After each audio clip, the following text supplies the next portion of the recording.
Shalom kekasih-kekasih Tuhan. Pagi hari ini kembali kita membaca dan merenungkan firman Tuhan dengan judul Menjadi Keluarga Allah. Rabu edisi surat 1 Timotius bersama dengan saya Fani Paendo.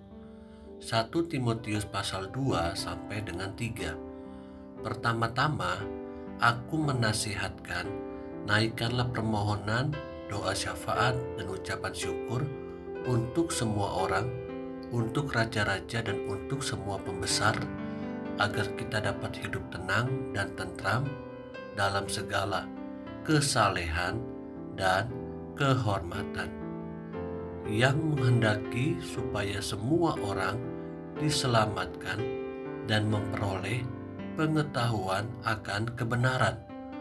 Karena Allah itu Esa, dan Esa pula Dia yang menjadi pengantara antara Allah dan manusia, yaitu manusia Kristus Yesus, yang telah menyerahkan dirinya sebagai tebusan bagi semua manusia. Itu kesaksian pada waktu yang ditentukan. Untuk kesaksian itulah aku telah ditetapkan sebagai pemberita dan rasul. Yang kukatakan ini benar, aku tidak berdusta, dan sebagai pengajar orang-orang bukan Yahudi dalam iman dan kebenaran. Oleh karena itu, aku ingin supaya di mana-mana orang laki-laki berdoa dengan menadakan tangan yang suci, tanpa marah dan tanpa perselisihan. Demikian juga hendaknya perempuan. Hendaklah ia berdandan dengan pantas, dengan sopan dan sederhana. Rambutnya jangan berkepang-kepang, jangan memakai emas atau mutiara ataupun pakaian yang mahal-mahal. Tetapi hendaklah ia berdandan dengan perbuatan baik, seperti yang layak bagi perempuan yang beribadah. Seharusnya perempuan berdiam diri dan menerima ajaran dengan patuh. Aku tidak mengizinkan perempuan mengajar dan juga tidak mengizinkannya memerintah laki-laki. Hendaklah ia berdiam diri, karena Adam yang pertama dijadikan, kemudian barulah Hawa. Lagi pula bukan Adam yang tergoda, melainkan perempuan itulah yang tergoda dan jatuh ke dalam dosa.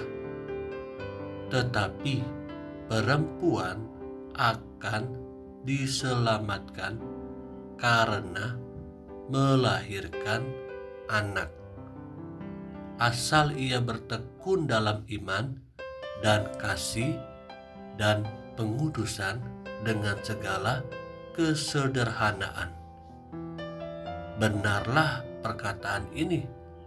Orang yang menghendaki jabatan penilik jemaat menginginkan pekerjaan yang indah. Karena itu penilik jemaat haruslah seorang yang tak bercacat, suami dari satu istri, dapat menahan diri, bijaksana, sopan, suka memberi tumpangan, cakap mengajar orang, bukan peminum, bukan pemarah, melainkan peramah, pendamai, bukan hamba uang, seorang kepala keluarga yang baik, disegani dan dihormati oleh anak-anaknya. Jikalau seorang tidak tahu mengepalai keluarganya sendiri, bagaimanakah ia dapat mengurus jemaat Allah? Janganlah ia seorang yang baru bertobat, agar jangan ia menjadi sombong dan kena hukuman iblis. Hendaklah ia juga mempunyai nama baik di luar jemaat, agar jangan ia digugat orang dan jatuh ke dalam jerat iblis. Demikian juga diaken haruslah orang terhormat.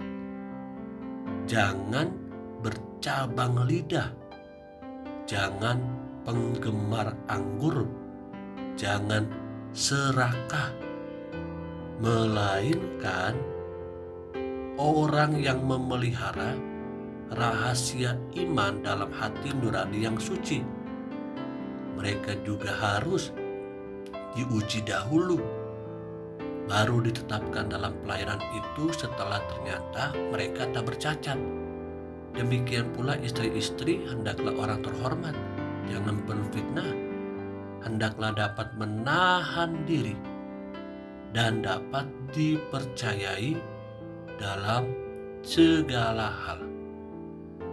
Diaken haruslah suami dari satu istri dan mengurus anak-anaknya dan keluarganya dengan baik, karena mereka yang melayani dengan baik beroleh kedudukan yang baik, sehingga dalam iman kepada Kristus Yesus mereka dapat bersaksi dengan leluasa.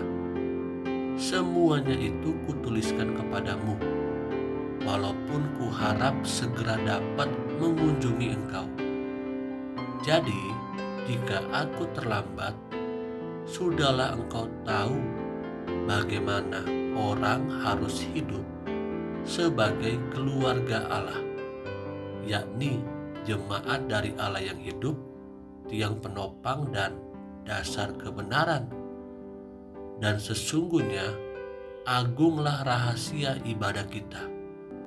Dia yang telah menyatakan dirinya dalam rupa manusia, dibenarkan dalam roh, yang menampakkan dirinya kepada malaikat-malaikat, diberitakan di antara bangsa-bangsa yang tidak mengenal Allah, yang dipercayai di dalam dunia, diangkat dalam kemuliaan. Kekasih-kekasih yang Tuhan Yesus rindukan, di akhir dari tulisan Rasul Paulus menutupnya dengan kalimat, hiduplah sebagai keluarga Allah. Hari ini kita kembali belajar dan diingatkan oleh Rasul Paulus, ingat baik-baik, menjadi tugas saya dan saudara, tugas kita sebagai orang-orang percaya. Biarlah kita boleh menjadi keluarganya Allah. Dimanapun kita berada, kiranya orang dapat melihat sifat-sifat dan karakter Allah di dalam pribadi kita. Teristimewa keluarga kita sendiri, sehingga mereka pun dapat mengalami perjumpaan dengan Tuhan. Dan kita berharap perjumpaan mereka dengan Tuhan pun akhirnya menghasilkan sebuah pertobatan sejati.